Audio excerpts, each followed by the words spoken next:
Hi. Okay. Hi. Let me just get everything set up. Right.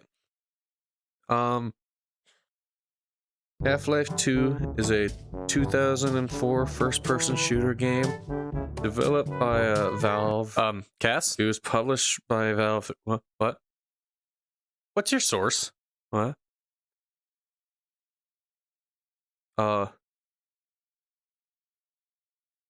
Wikipedia? Your source is Wikipedia? Get the fuck out of my classroom.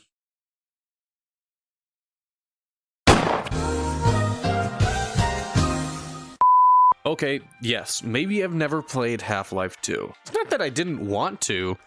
I like Half-Life 2. I've played Gmod, but I just never got around to it. I'm also really poor and can't afford it. So when I saw that the Valve collection was on sale for $6.09, my poor ass ran to my fucking PC to download that. But of course I couldn't just play the normal Half-Life 2. I mean, that game has been out for 8 years.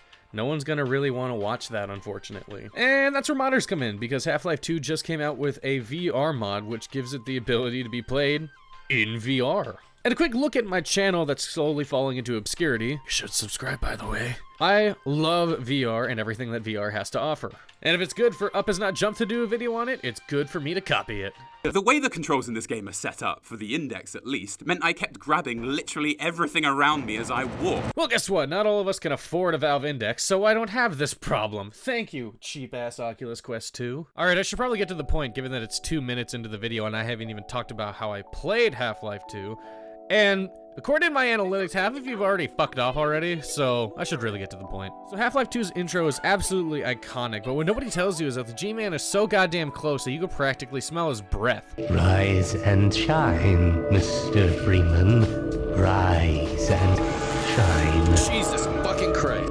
The right man in the wrong place can make all the difference in the world. This is my place like 2 So steps back. wake up. It's time to address the elephant in the room, and that's probably, why is everything so goddamn loud? Well, that probably has something to do with the fact that I fucked up my OBS settings and didn't realize that I was recording my desktop audio on full blast.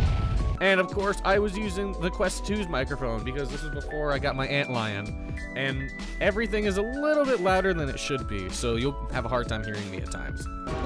Just a couple of decapitated hands. I didn't see you get on. I promise to put in captions, I swear. So after speeding my way through the train station, getting past all these guards, I came to the realization that I have no idea what the fuck I'm doing. Whether you are here today, I can't fucking... passing through on your Fuck you. Ow, fuck you! Were you the only ones on that train? Fuck if I know, bitch. Pizza. I eventually made it into this room where I think this guy who is my friend helped me escape. I really have no idea what's going on here, and my unmedicated ADHD definitely doesn't help. It's me, Gordon. Barney from Black Mesa. Hey, What sorry the fuck for the does scare. that even I had mean? to put on a And so, after escaping, I made my way to the streets. Now, the one thing I gotta say about Half-Life 2 is that its level design is really well, and even when I was confused as to what was going on, the designs of the levels kind of pointed me in the right direction without me even really having to think about it. For instance, going down the street, I could see that there was some kind of event going on that would point me that this was the same direction I was supposed to be going to. Once you got down there, I saw another event which blocked off my path, and then I was able to deduce later that there was an alleyway that I could cut through. Now, to a lot of people who've played Half-Life 2, I'm sure this is no shock to you because, you know, you've played it. But I have never played Half-Life 2. I've rarely ever played games in general that give you such a good point in the direction without having you feel like a complete idiot like God of War Ragnarok. Oh, hey, this is a pretty cool section of the map with a puzzle. I can't wait to actually figure out how to solve this. Maybe you just jump over there. God damn it, Atreus! It's awesome because you get this sense of accomplishment like you figured out a puzzle, while the game kind of pointed you in that direction, but it doesn't point it out to you to make you feel like an idiot. It just helps you progress the plot along so that you can play the game at your own pace. Which this is something I desperately need because while I've been playing video games my whole life, I am not very good at them. And I get distracted very easily by things on playgrounds, apparently.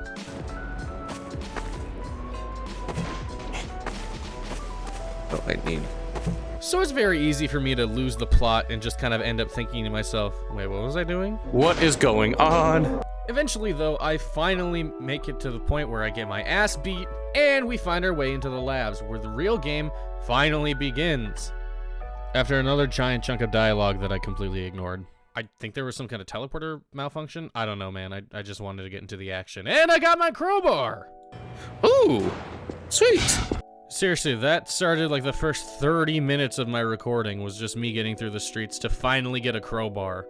You don't even want to know how long it took me to get a gun. And I was fighting enemies with guns, with a crowbar, for a very long time. I don't know if it was just me fucking up or what was going on, but it took me a really long time to actually get a gun, and I had to use the crowbar the entire time.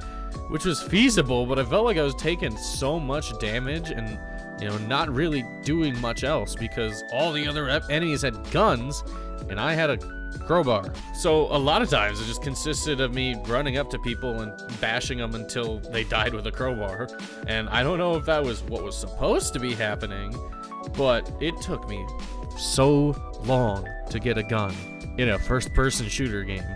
My original recording was an hour long, and I didn't get a gun until 45 minutes into that recording. And then I had to figure out how to reload the gun in VR. Usually in a VR game like Pavlov, it's as simple as you grab the magazine, it ejects it, and then you put it in and you cock the gun.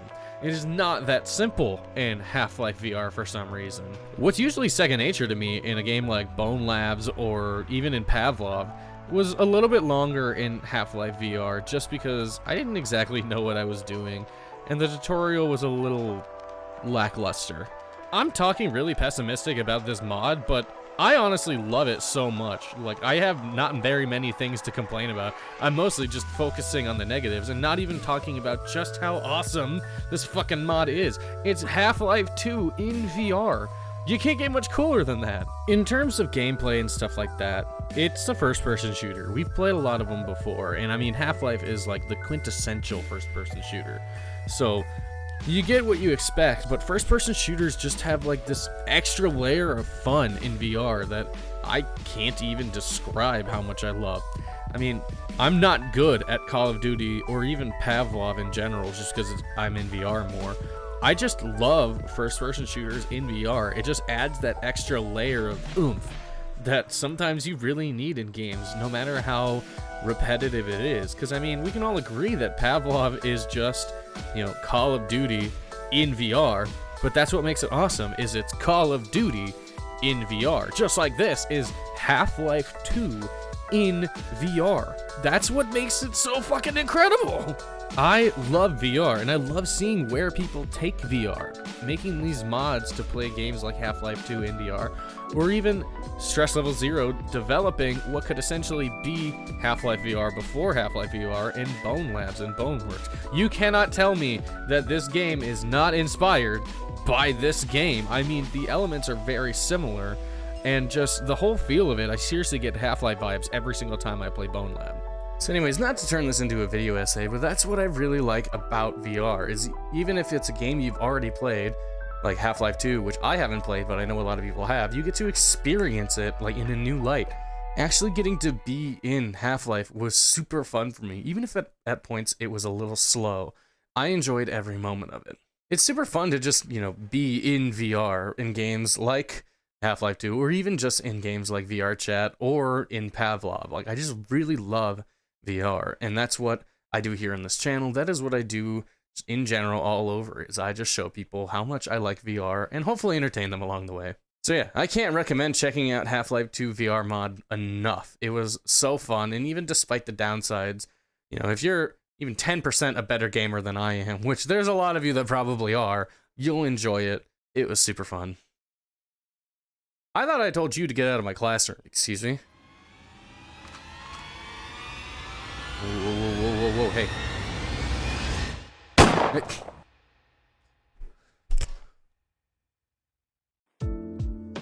Thank you guys so much for watching. If you really enjoyed what you saw, please leave a like, comment, and subscribe. According to my analytics, probably about like maybe 20% of you who are still here, something like that. Either way, if you enjoyed, I really enjoy the support. I'm very small and trying to grow here just because I really like entertaining people. This is super fun to me. Like what I did with a little board. I thought it was funny. It's probably gonna be the only one who laughs at that. If you guys want to check out this world, it's actually really cool. It's called 2021 School Helping Hand.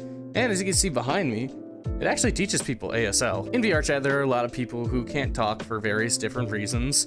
And learning ASL can be very important to some people to understanding their friends and being, you know, more inclusive in VR chat. So there's plenty of classes and places like this that teach you ASL to better communicate with people, and that's why I think this world's actually really interesting. Although I mostly picked it for the school aesthetic, for the obvious bit that I had going on. Because as you can see, this world is themed after a Japanese school in an anime, which I think is really cool. And get some cute little snowing effects too. I really love this world. I highly recommend checking it out. And once again, thank you guys so much for watching, and I'll see you guys later.